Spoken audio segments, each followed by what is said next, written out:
Halo teman-teman, di sini kami kelompok 6 akan mempresentasikan bab 6 yaitu kaidah tata tulis karya ilmiah. Yang beranggotakan 1. Aditya Putri Prihutami, 2. Ibnu Hafiz, 3. Ani Mahfiroh, 4. Nastiti Dewi Purtono, 5. Amelia Aden Syahrani, 6. Dimas Karisma Alam, 7. Dewi Sekar Wulan, dan yang ke-8 Ratu Anissa Wulan Andini. Nama saya Aditya Putri Prihutami. Saya akan membahas mengenai kaidah umum dalam karya tulis ilmiah. Kaidah dalam karya tulis ilmiah terbagi menjadi dua, yaitu kaidah umum dan kaidah khusus. Kaidah sendiri menurut KBBI ialah aturan yang sudah pasti.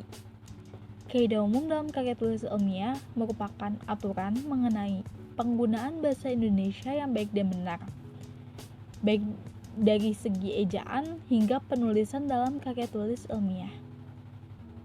Kaidah umum berlaku secara umum, yang artinya berlaku untuk keseluruhan wilayah tanpa dibatasi oleh ruang lingkup wilayah tertentu. Hal itu yang membedakan antara kaidah umum dengan kaidah khusus. Selain itu, aturan yang dimuat dalam kaidah umum dengan kaidah khusus juga berbeda. Kaidah umum memuat tentang 4 aturan. Yang pertama ialah penggunaan ejaan yang disempurnakan. Ejaan yang tertera dalam karya tulis ilmiah itu harus ejaan yang disempurnakan. Sesuai dengan Permendiknas Nomor 46 Tahun 2009 tentang pedoman penggunaan ejaan bahasa Indonesia yang disempurnakan. Aturan itu juga tertera dalam buku bahasa Indonesia pada halaman 103 hingga 177 yang mengatur tentang pemakaian huruf, penulisan kata, pemakaian tanda baca, dan penulisan unsur serapan. Yang kedua ialah menggunakan tata istilah yang ditetapkan. Istilah-istilah yang digunakan dalam karya tulis ilmiah itu harus sesuai dengan tata istilah yang telah ditetapkan. Tata istilah yang ditetapkan dimuat dalam Permendiknas Nomor 146/U/2004 tentang pedoman pembentukan istilah. Juga dimuat dalam buku bahasa Indonesia pada halaman 178 hingga 183. Yang ketiga ialah penggunaan penataan kalimat baku merujuk pada buku Tata Bahasa Baku Bahasa Indonesia. Kalimat dalam karya tulis ilmiah harus kalimat baku dan merujuk pada buku Tata Bahasa Baku Bahasa Indonesia. Yang keempat, pemilihan kata baku dalam penulisan merujuk pada Kamus Besar Bahasa Indonesia edisi yang keempat. Jadi kata-kata yang ditulis dalam karya tulis ilmiah itu harus kata baku, dan itu harus merujuk pada Kamus Besar Bahasa Indonesia edisi yang keempat. Baiklah, selanjutnya adalah kaidah khusus.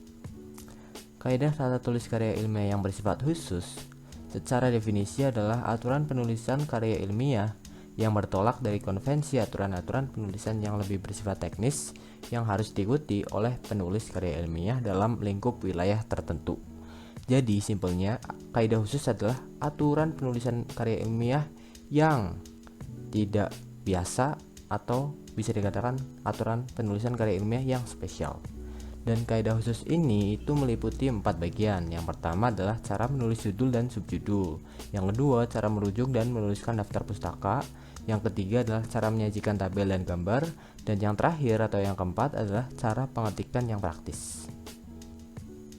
Di sini ada 2 cara kaidah penomoran dalam karya ilmiah. Yang pertama itu menggunakan jenis huruf, ukuran, pencetakan, serta letak yang berbeda. Nah, ini contohnya.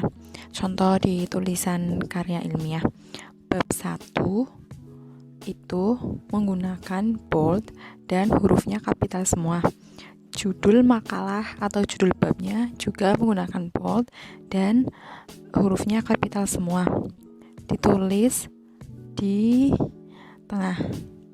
Lalu ada yang ditulis kemudian yang subjudul peringkat pertama sampai yang peringkat keempat itu ditulis dari kiri. Subjudul pertama itu menggunakan huruf kapital semua, Subjudul kedua menggunakan kapital di setiap awal judulnya, dan yang subjudul peringkat ketiga menggunakan kapital di tiap katanya, kata di judulnya, tetapi menggunakan huruf miring. Dan subjudul peringkat keempat itu menggunakan kapital di tiap kata pertamanya, tetapi menggunakan garis bawah. Kemudian cara kedua yaitu menggunakan angka Arab atau penggabungan angka Arab, angka Romawi, dan huruf Latin. Di sini contoh pertamanya itu biasa bab 1 menggunakan angka Romawi ditulis bold, kapital semua di tengah halaman, judul makalah atau judul bab juga sama. Kemudian subjudul dari peringkat pertama, kedua, ketiga, dan keempat ditulis sama, yaitu dengan menggunakan huruf kapital di tiap kata pertamanya, kecuali kata tugas, dan perbedaannya adalah di penomoran. Kalau yang subjudul peringkat pertama menggunakan huruf kapital seperti yang A, kalau yang subjudul peringkat kedua menggunakan angka 1, subjudul peringkat ketiga menggunakan huruf kecil seperti A kecil, dan subjudul peringkat keempat menggunakan angka 1 dengan kurung. Jadi kaidah yang kedua tadi bisa diterapkan dengan cara yang berbeda. Contohnya seperti ini. Bab 1 itu tetap saja menggunakan angka Romawi dan ditulis di tengah, menggunakan huruf kapital semua dan di bold atau ditulis tebal. Judul makalah atau judul bab juga sama, tetapi perbedaannya itu dalam penomoran di subjudul. Penulisan subjudul juga sama, dari peringkat pertama, kedua, ketiga, dan keempat, tetapi penomoran yang berbeda. Yang awalnya menggunakan huruf kapital, yang A itu menggunakan 1.1, dan subjudul peringkat kedua yang awalnya menggunakan 1, angka 1 seperti itu, menjadi 1.1.1. Subjudul peringkat ketiga yang awalnya menggunakan huruf kecil seperti A sekarang menggunakan 1.1.1.1 4 kali, dan yang subjudul peringkat keempat yang awalnya menggunakan 1 dengan kurung sekarang menggunakan 1.1.1.1.1 sebanyak 5 kali. Oke, pembahasan selanjutnya itu mengenai rujukan atau pengutipan. Nah, kutipan itu apa sih? Kutipan itu merupakan bagian dari pernyataan, pendapat, buah pikiran, definisi, atau hasil penelitian orang lain atau penulis itu sendiri yang bertujuan mengilustrasikan atau memperkokoh argumen dalam tulisan itu sendiri. Nah, dalam penulisan makalah, karya tulis ilmiah, tugas akhir, dan sebagainya masih diperlukan pengutipan atau perujukan dari sumber lain, baik dari penulis atau pengarang, artikel, jurnal, dan masih banyak sumber lain yang sering dipakai dalam proses penulisan berbagai jenis karya.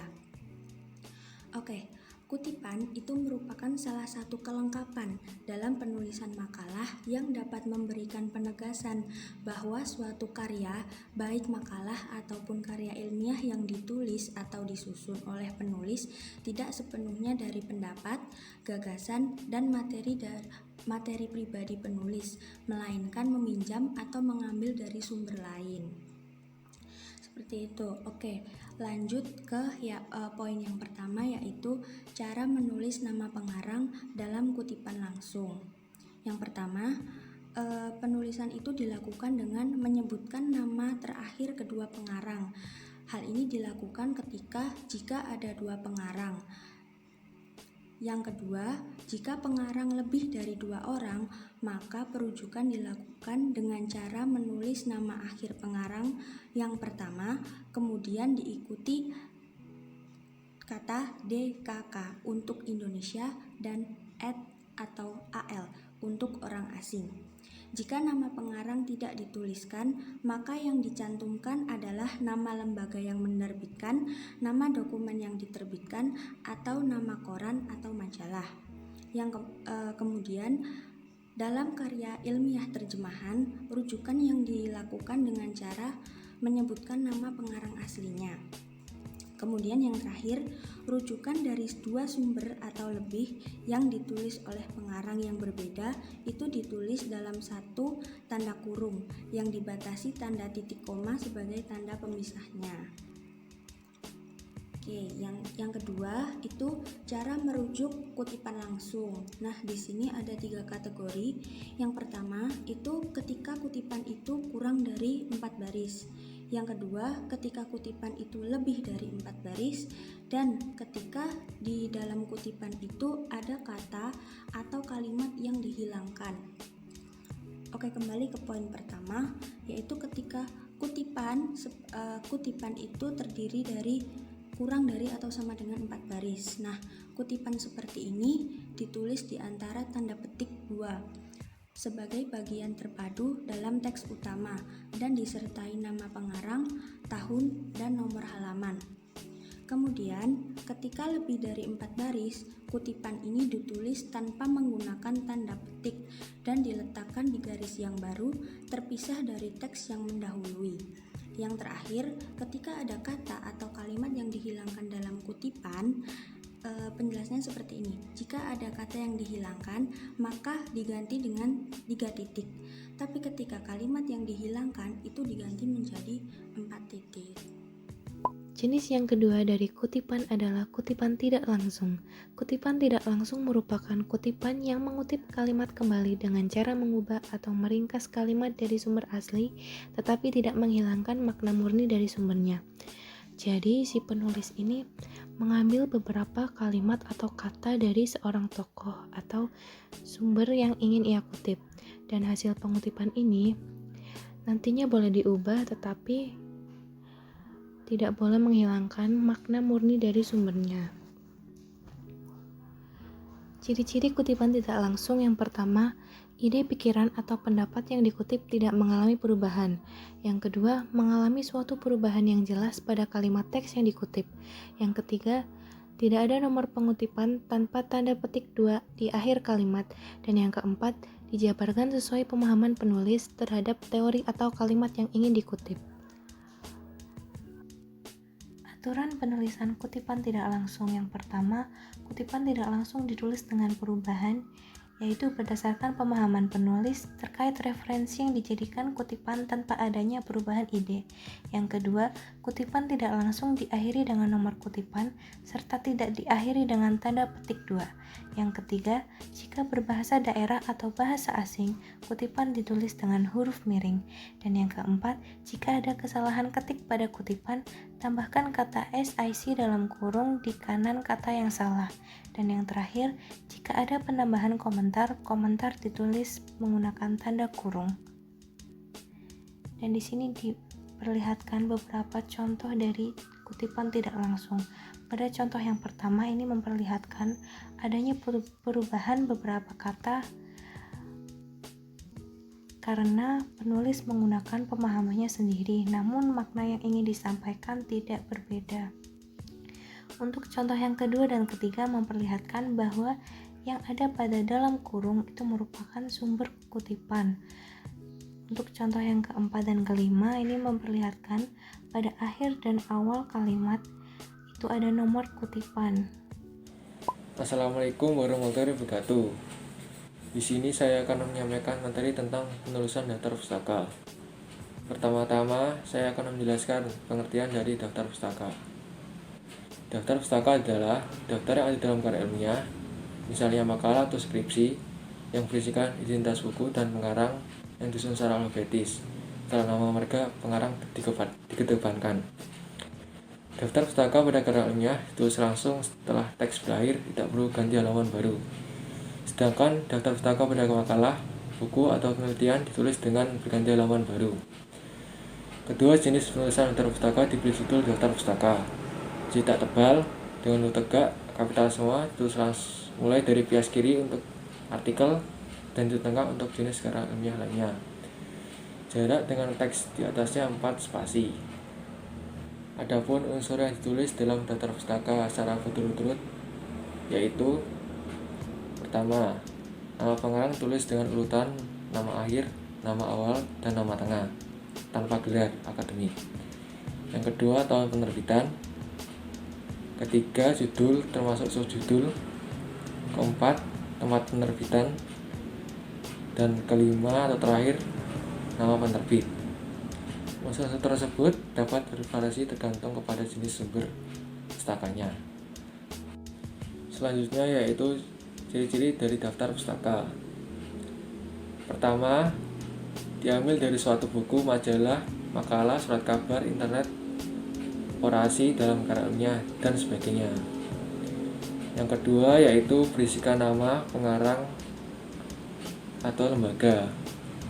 Yang ketiga yaitu memiliki identitas buku, yaitu judul, tahun terbit, cetakan atau edisi, nama penerbit, dan tempat terbit. Selanjutnya yaitu alasan atau fungsi penulisan daftar pustaka. Penulisan daftar pustaka ini tidak lepas dari fungsinya. Di sini saya akan menyebutkan 4 fungsi, yaitu 1. Membuktikan kejujuran penulis bahwa isi tulisan dalam karya ilmiah tersebut bukan hasil dari buah pemikirannya sendiri, namun sebagiannya mengambil referensi dari sumber lain. Kedua, tanda penghargaan atau pengakuan untuk penulis yang hasil pemikirannya dijadikan sebagai sumber referensi. Ketiga, meringankan beban pembaca yang hendak mendalami lebih jauh karya tulis tersebut dengan meringkas sumber-sumber referensinya. Keempat, untuk memenuhi lazimnya penulisan sebuah karya tulis. Selanjutnya yaitu tujuan dari penulisan daftar pustaka. Yang pertama, sebagai karakteristik khas dari suatu karya tulisan. Kedua, menghasilkan kepuasan batin bagi penulis maupun penerbit. Ketiga, sebagai kajian atau rujukan atas sumber ilmu pengetahuan yang masih berhubungan dengan karya tulis yang dibuat. Keempat, menumbuhkan sikap kepercayaan dari pembaca. Yang kelima atau terakhir yaitu mendorong pembaca supaya mencari materi bacaan ataupun ilmu pengetahuan yang masih ada hubungannya dengan isi karya tulis tersebut. Selanjutnya yaitu contoh penulisan daftar pustaka. Di sini saya akan menyampaikan beberapa contoh yang sering kita gunakan. Yaitu yang pertama, rujukan dari buku. Urutan cara menulis daftar pustaka dari buku adalah nama penulis, tahun terbit, judul buku, dan kota, serta nama penerbit dengan tanda titik sebagai tanda pembatas. Seperti yang teman-teman lihat pada PPT di atas. Yang kedua yaitu rujukan dari skripsi. Cara membuat daftar pustaka dari skripsi memiliki format yang sama dengan penulisan daftar pustaka dari sumber lain. Perbedaannya terletak pada penamaan jurusan, fakultas, nama universitas, dan lokasi universitas. Cara menulis daftar pustaka dari skripsi ini juga berlaku untuk tesis dan disertasi. Berikut adalah formatnya. Yang pertama yaitu nama penulis, yang kedua tahun terbit, yang ketiga judul, yang keempat nama fakultas, yang kelima nama jurusan, yang keenam nama universitas, dan yang terakhir yaitu kota atau kabupaten universitas. Seperti yang teman-teman lihat pada PPT di atas, itu contohnya. Yang ketiga yaitu rujukan dari internet. Cara menulis daftar pustaka dari internet juga memiliki format yang jauh berbeda dengan cara menulis daftar pustaka dari buku. Perbedaannya terletak pada penamaan tautan atau link dari website di mana artikel diambil dan tanggal serta jam ketika mengakses artikel tersebut. Pastikan teman-teman menggunakan sumber yang jelas dan dari website yang terpercaya. Berikut adalah formatnya. Yang pertama yaitu nama penulis artikel, yang kedua tahun artikel dipublikasikan, yang ketiga judul artikel, yang keempat link artikel, dan yang terakhir yaitu tanggal atau jam mengakses artikel. Penyajian tabel dan gambar. Pengertian tabel dan gambar. Tabel merupakan kumpulan data atau informasi yang disusun dengan klasifikasi menurut baris dan kolom. Sedangkan gambar adalah bentuk-bentuk tertentu yang tidak dapat dikategorikan sebagai tabel. Gambar terbagi atas grafik, bagan, dan skema. Tujuan pembuatan tabel dan gambar.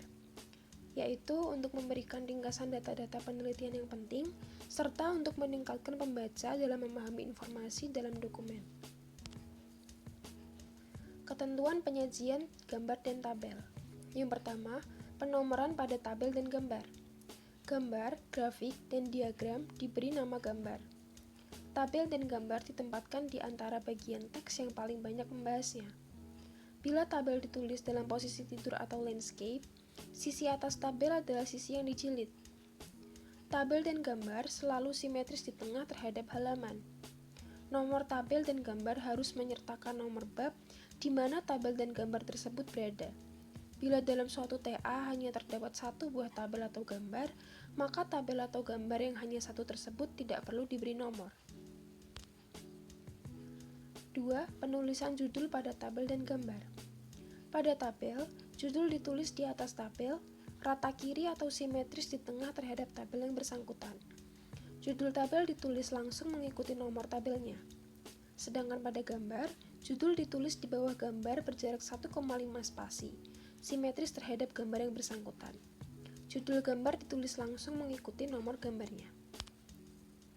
3. Penulisan sumber pada tabel dan gambar. Pada tabel, sumber tabel bila bukan hasil olahan sendiri dapat ditulis di bagian atas atau bawah tabel berjarak 1,5 spasi. Sumber yang sudah diolah lebih lanjut perlu diberi catatan telah diolah kembali. Pada gambar, sumber gambar bila bukan hasil olahan sendiri dapat ditulis di bagian bawah gambar berjarak 1,5 spasi. Sumber yang sudah diolah lebih lanjut perlu diberi catatan telah diolah kembali. 4. Peletakan tabel atau gambar berjarak 3 spasi setelah teks. Penulisan teks setelah tabel atau gambar dilanjutkan dengan jarak 1,5 spasi dari baris terakhir judul gambar. 5. Apabila judul gambar atau tabel melebihi satu baris, maka penulisan judul dapat disusun simetris di tengah dan diketik dengan 1 spasi. 6. Jika tabel dan gambar terlalu panjang, maka dapat diputus dan dilanjutkan dengan mengetikkan nomornya dan keterangan sambungan dalam tanda kurung. Berikut adalah contoh penyajian gambar dan tabel. Yang kiri merupakan contoh dari tabel dan yang kanan merupakan contoh dari gambar grafik. Hal-hal teknis yang perlu diperhatikan. Nah, jadi ada beberapa nih poin yang harus kalian perhatiin dalam membuat karya ilmiah. Yang pertama adalah jarak antara tabel atau gambar. Kalau nanti di karya ilmiah kalian itu ada tabel atau gambar, pastiin jarak teks sebelum dan sesudahnya itu harus 3 spasi. Harus 3 spasi. Yang kedua adalah judul tabel atau gambar. Nah, jadi ketika nanti kalian nge-insert sebuah tabel atau gambar, pastiin judul halamannya itu harus sama dengan judul atau gambar itu. Misal gini, kalian buat judul di halaman pertama. Nah, tabel atau gambarnya itu juga harus ada di halaman pertama. Nggak bisa tabel atau gambar itu di halaman kedua. Oke, jadi harus satu halaman. Yang ketiga adalah tepi kanan teks sedapat mungkin rata. Nah, ini bisa kalian inisiasiin pakai kalau kalian buka Microsoft Word itu di bagian home terus ke paragraf itu ada namanya justify atau kalian bisa klik Ctrl+J. Nanti itu udah otomatis rata kanan. Jadi nggak usah tuh kalian spasiin terus. Nah, karena kalian harus juga ingat bahwa jarak yang terlalu longgar itu juga nggak dibolehin. Nah, kalau kalian pengen ngasih jarak antar kata itu cuma 1 sampai 2 spasi aja, nggak boleh lebih. Yang keempat itu adalah tidak boleh ada halaman yang kosong. Nah, jadi kalau kalian bikin karya ilmiah nih, nggak boleh tuh di tengah-tengah itu ada halaman yang kosong, itu nggak boleh. Ada pengecualian nih. Pengecualiannya itu adalah kalian boleh naruh halaman kosong, tapi pastiin itu di bagian akhir. Gitu, jadi nggak boleh di tengah-tengahnya. Yang kelima adalah tidak boleh memberi tanda atau gambar di akhir sebagai tanda berakhirnya sebuah karya ilmiah. Nah, jadi gini nih, misal kalian buat karya ilmiah nih 1 halaman, tulisan kalian ternyata cuma sampai setengah, terus biar penuh kalian tambahin apa gitu kayak emoticon atau apa gitu, itu nggak boleh ya, jadi biarin aja kosong. Nah, Terus yang keenam adalah penyajian rincian numerik, hendaknya dihindari. Jadi kalau emang ada rincian numerik, kalian bisa usahain perinciannya itu berbentuk esai, kayak gitu. Perincian dengan menggunakan angka atau huruf hanya digunakan untuk perincian yang bersifat prosedural atau langkah-langkah. Angka atau huruf tersebut diletakkan di dalam tanda kurung 2. Terus yang ketujuh adalah tidak boleh menambahkan spasi antar kata dengan tujuan meratakan. Ini hampir sama kayak yang nomor 3 tadi sih, iya. Jadi untuk nyamain antara sisi kanan dan kiri, kalian gak usah spasi-spasi terus, jadi langsung aja klik justify atau Ctrl+J. Nah, terus yang terakhir adalah tidak boleh menggunakan catatan kaki untuk rujukan. Nah, ini juga penting nih. Jadi kalau catatan kaki itu kan fungsinya untuk menerangkan identitas si penulis.